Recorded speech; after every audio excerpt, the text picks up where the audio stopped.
يا ريت محدش يزعل من اللي انا هقوله النهارده. طبعا كل السوريين فرحانين قوي بنهضة بلدهم، ودي حاجة تفرح وحاجة جميلة، ومعظم البلوجرز حضروا ايفنتات الفترة اللي فاتت، ومعظم البلوجرز بقوا في سوريا، وكان اخرهم طبعا معرض دمشق الدولي. الفكرة ان بعض البلوجرز دول قالك انا فخور بالتحرر واخيرا وعملنا وسوينا. بقى في نون الجماعة، محدش شافك وقت الحزن، محدش شافك وقت الموت، محدش شافك وقت المشاكل.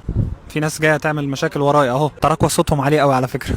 ما نزلتش ستوري واحده بس تواسيهم ايام صدنايا وايام الله لا يعيدها تاني، لان انت كنت خايف تاخد صف وانت مش ضامن الصف اللي هتاخده ده هينتصر في الاخر ولا لا. فبلاش نكون بكذا وش. وانا والله العظيم مش بزايد على حد، بس انا ما بحبش النفاق. بلاش والله، هنروح بعيد ليه؟ وقت التحرير الناس اللي متابعاني من وقتها، انا حسيت ان انا سوري اكتر من السوريين نفسهم. خلي مشاعرك صادقه، ما تخليش جمهورك او متابعينك سلعه رخيصه تاخد من وراها فلوس او محتوى. بتحب البلد دي او بتحب بلدك او بتحب بلد مش بلدك، بلد عربيه، حبها في الحلو وفي الوحش، ادعمها لما تكون ضعيفه، وقف واتبسط معاها لما تكون حلوه، مش تتبسط بس. ما حدش بياخد الحلو بس. ربنا وحده يعلم انا بحب سوريا قد ايه وبحب شعبها قد ايه. وبجد الفيديوهات اللي شفتها معرض دمشق والفايبس اللي انا شايفها والفاير ووركس والحاجات دي كلها، لولا ان انا هنا والله عندي شغل وعندي عمليه كنت اتشرف اني اكون موجود هناك. واخر حاجه احب اقولها لكل سوري حر، مبروك عليكم سوري.